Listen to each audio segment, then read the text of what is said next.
En los años 20, un pensador italiano estudió las formas de dominación en las sociedades modernas. A esa forma de dominación la llamó hegemonía y la definió como el modo en que la clase dominante somete a las clases proletarias. Las clases dominantes ejercen el control social desde la economía y la política, pero este pensador italiano plantea que además y fundamentalmente se ejerce desde la cultura. Según él, la hegemonía se instala a través del sistema educativo, las instituciones religiosas y los medios de comunicación. Además acuñó el concepto sociedad civil e impuso el término intelectual colectivo. Fue a fines del siglo XX cuando la globalización intentó romper las fronteras comerciales y culturales para imponer la hegemonía del llamado pensamiento único. Fue en este momento que resurgieron con fuerza las ideas de Antonio Gramsci.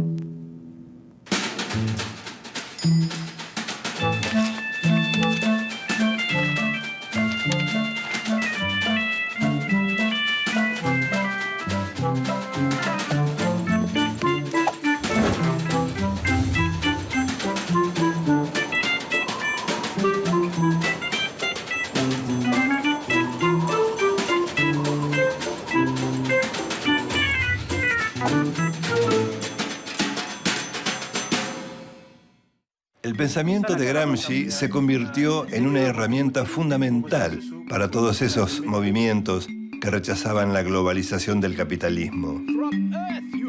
A más de 70 años de su muerte, estos movimientos se siguen alimentando de sus ideas.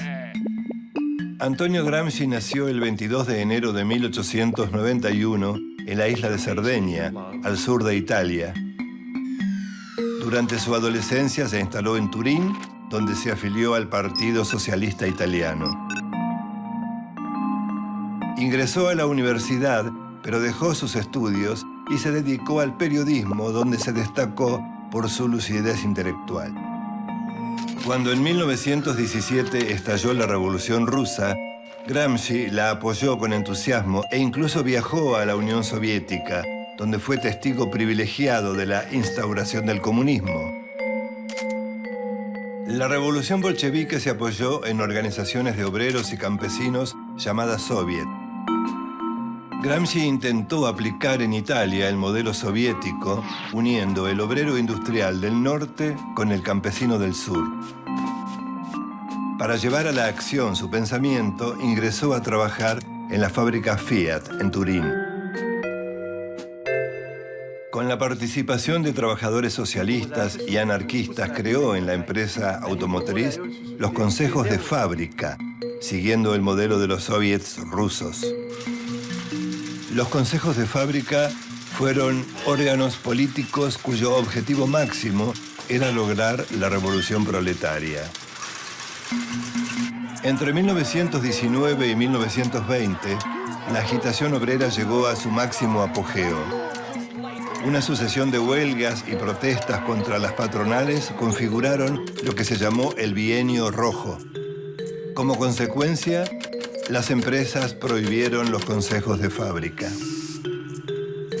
Los trabajadores respondieron con una huelga general. Los empresarios, alarmados por la situación, apelaron a un líder político anticomunista de una fracción minoritaria llamado Benito Mussolini. Entrará más tarde como el principal protagonista del capítulo más horrible en la historia de Italia. È sacrosantemente vero.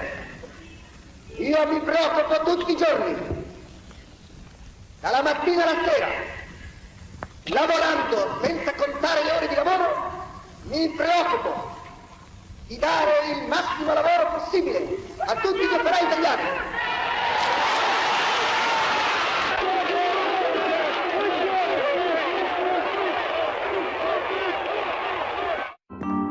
Mussolini tenía su propia fuerza de choque llamada los fascios, de donde saldrá más tarde la palabra fascista.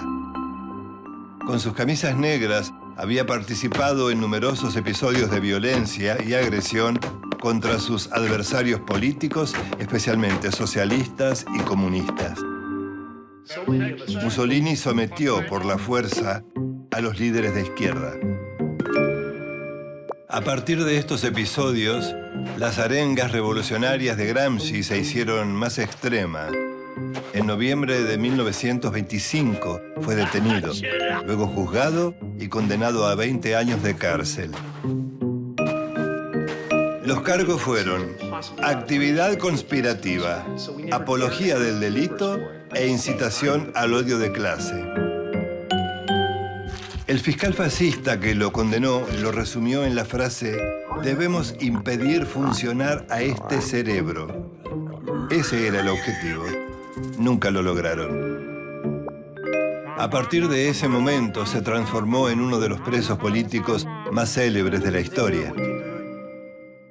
Justamente en esos años de encierro escribió en unos cuadernos que le permitieron tener en la celda. Esas anotaciones fueron conocidas luego como los cuadernos de la cárcel. En más de 3.000 páginas, Gramsci describe su visión del mundo y propone mecanismos para cambiar la realidad. Según su perspectiva, en toda sociedad de clases hay relaciones de fuerza que son cambiantes. Al igual que Marx, Antonio Gramsci cree que filosofía y política están unidas en el accionar de un sujeto social colectivo, el proletariado. El objetivo de la revolución es transformar las instituciones y las relaciones sociales. También debe cambiar a los hombres porque la revolución debe ser una gran reforma intelectual y moral. Pero para ello es necesario contrarrestar la cultura hegemónica. ¿Pero qué es la hegemonía? Tradicionalmente, el concepto de hegemonía se refiere al predominio de un grupo, clase social, estado o institución sobre otro de su mismo tipo. Gramsci usa este concepto para entender cómo las clases dominantes ejercen su poder en la sociedad y plantea que la hegemonía es una imposición de tipo cultural. Las clases dominantes imponen su idea de sociedad a las clases oprimidas. Su visión del mundo se impone sobre las demás. La hegemonía se instrumenta a través de la educación, la religión y los medios de comunicación, lo que él llama la sociedad civil. Además de una sociedad civil comprometida, toda revolución, dice Gramsci, necesita de condiciones objetivas y subjetivas para materializarse. Cuando los actores sociales reconocen los problemas comunes y se ponen de acuerdo en las soluciones, se están creando las condiciones subjetivas para una revolución. Las condiciones objetivas, en cambio, las provee la crisis del capitalismo. Desocupación, miseria, desplazados del sistema. Pero además, para generar una revolución, es necesario un sujeto revolucionario. El sujeto revolucionario es un sujeto colectivo. Este sujeto colectivo, o sea, la clase trabajadora, genera otra idea hegemónica que transforma a la sociedad y que a su vez influye y transforma al individuo. Esto lleva a otro concepto fundamental de Gramsci: la filosofía de la praxis. No se puede separar al sujeto del objeto, tampoco el ser del pensar y el hacer. La praxis es el territorio donde se unen la idea y la acción. La praxis revolucionaria propone una idea de contrapoder. Pero esta idea necesita también de una filosofía contrahegemónica. La contrahegemonía es la idea de sociedad de las clases sometidas que confronta con la hegemonía de la clase dominante.